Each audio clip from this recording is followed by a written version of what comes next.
My name is Gus. I live in a bus. I travel to take pictures of beautiful people, beautiful places, and I share my experiences with you. So let's go.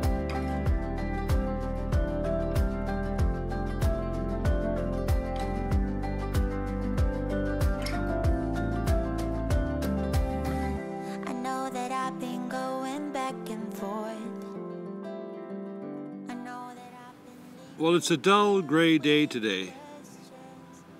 It's not anything I point my camera at seems rather boring. The reason is because of that gray sky. It's totally gray and will be all day.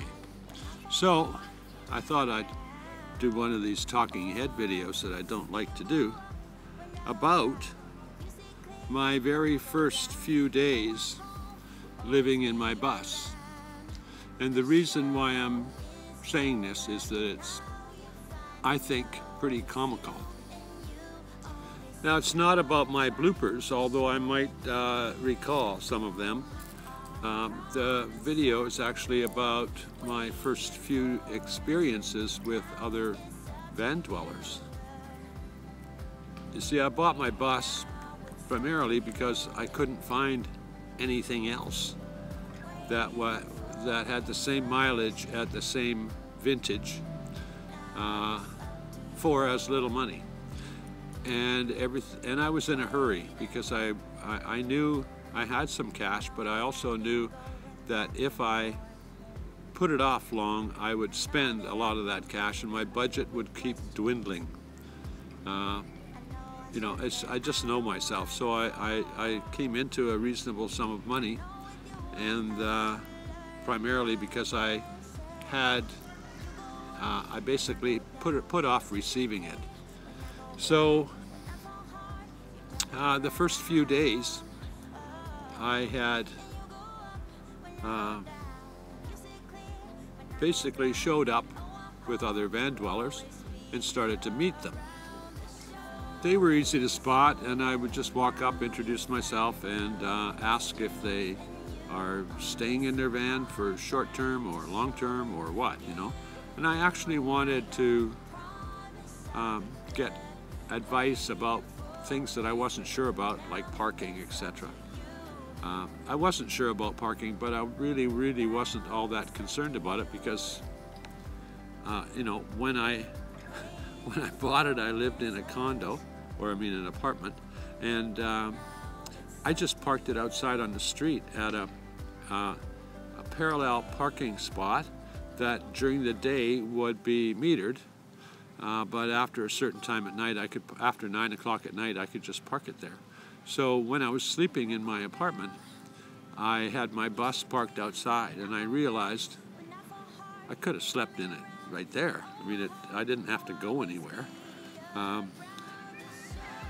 The only problem was that was down in an area called Gastown, where it's, you know, there's lots of parties and stuff, so it would be noisier in my bus than it was in my apartment.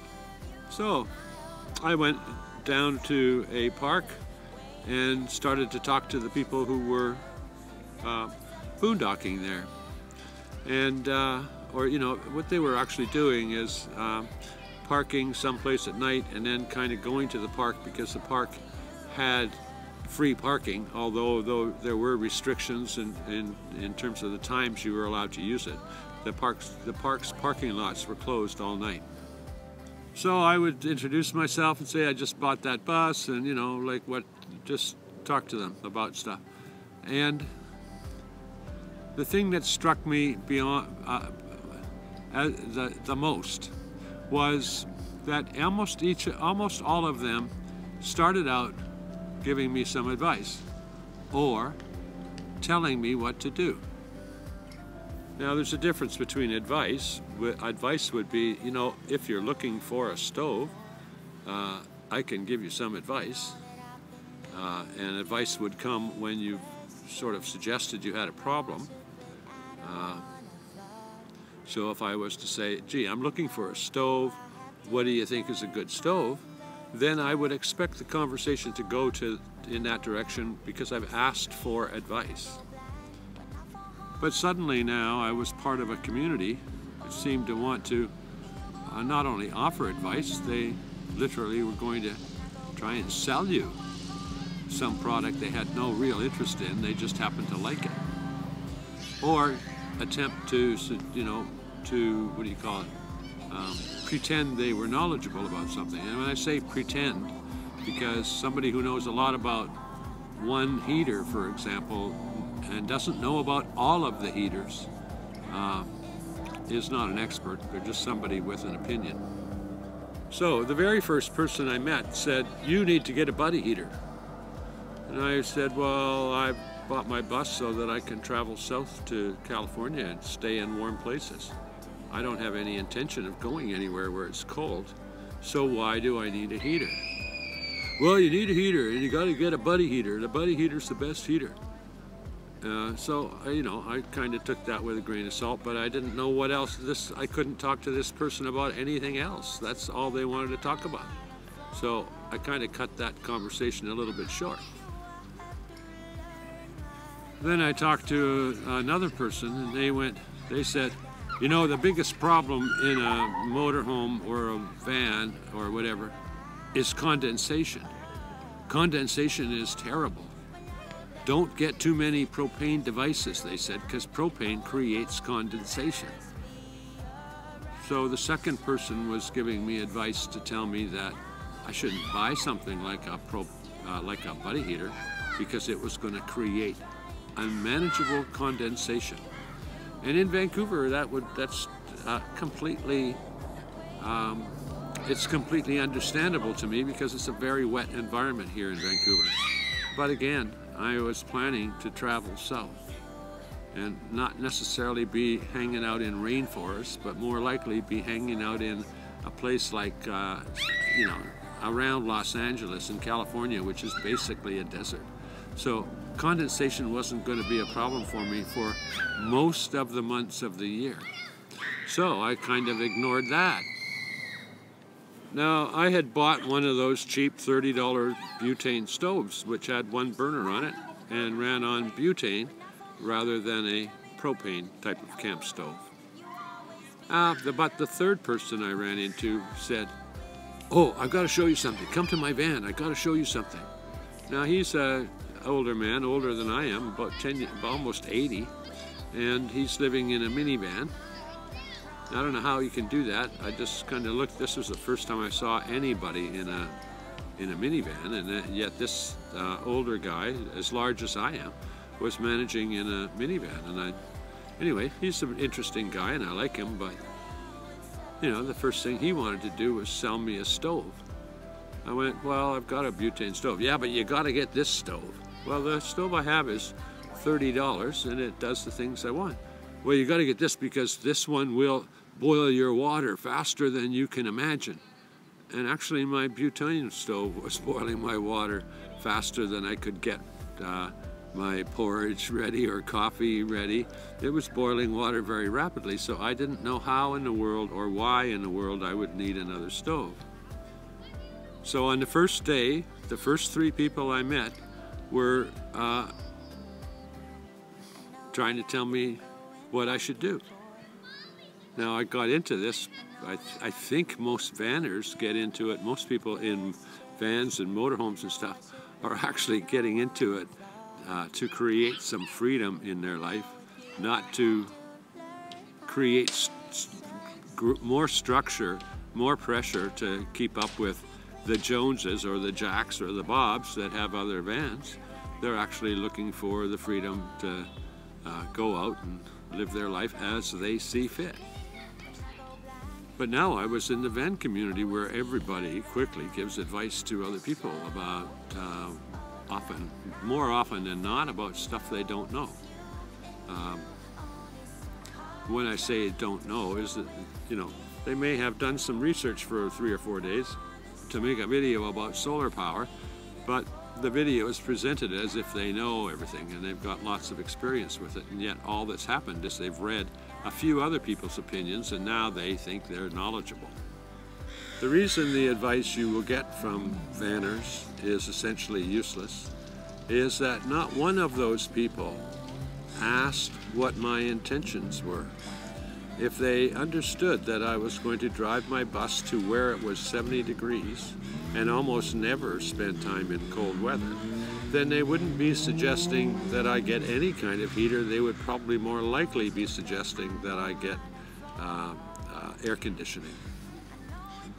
And since I had already made a decision to buy a stove, why would anybody tell me to buy another one? 5 times more expensive, so that I could get water in about 6 seconds faster. So each of the persons who was giving the advice was just assuming that I was going to live the life that they live.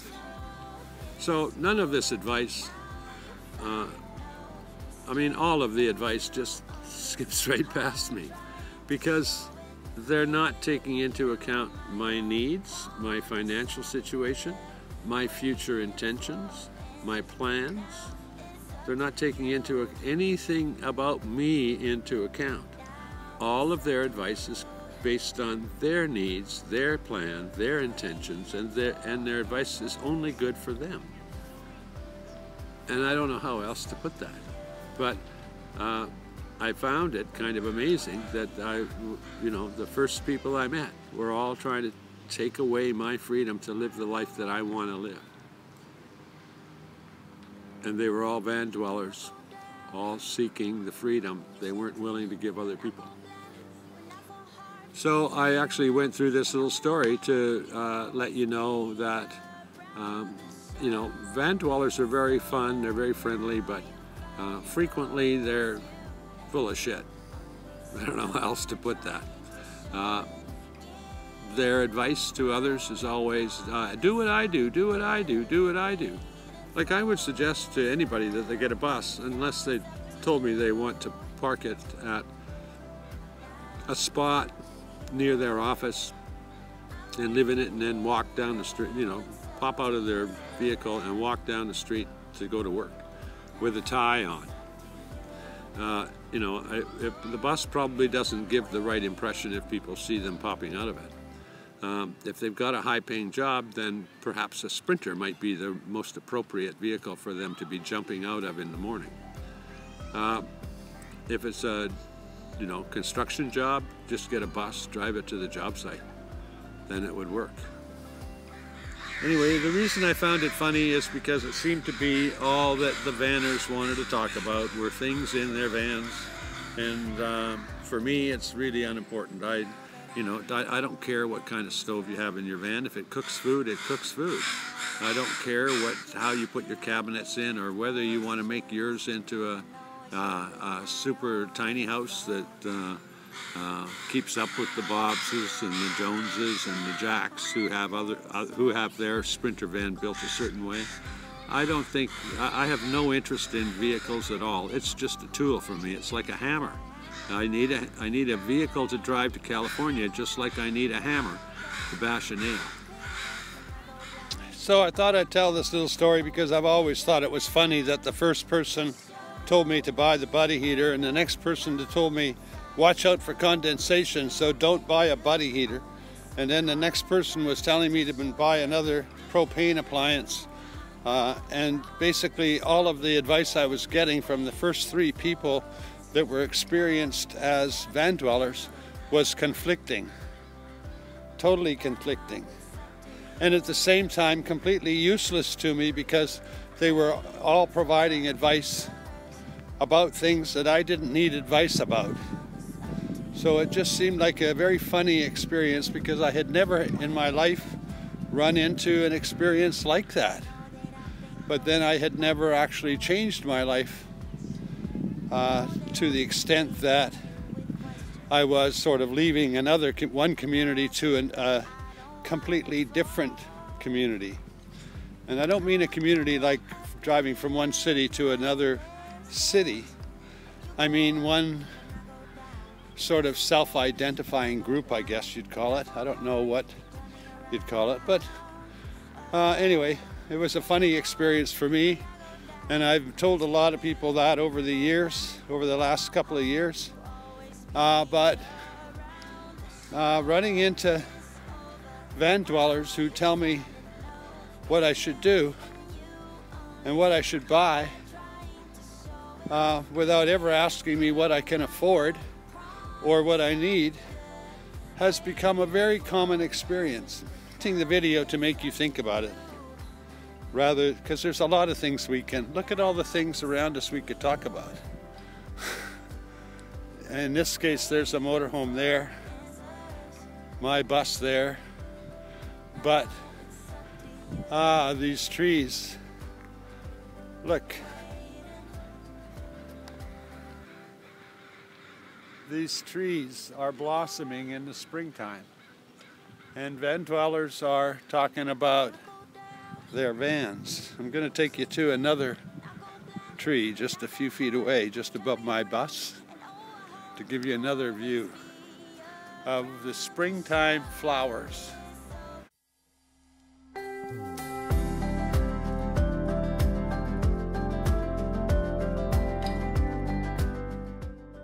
What impresses me is not the van or the vehicle you bought, the motor you put in it, the furniture you use, the utensils you use to eat your dinner, and the appliances you use to cook it, or the other appliances you use for comfort. What is impressive about van life is the freedom you enjoy, the opportunities that knock on your door, the people you meet, and the closeness you can achieve with nature that's around you.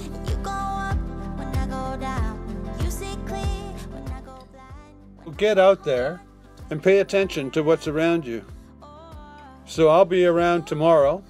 Subscribe and push that bell button if you want to keep up to date with what's going on in my life.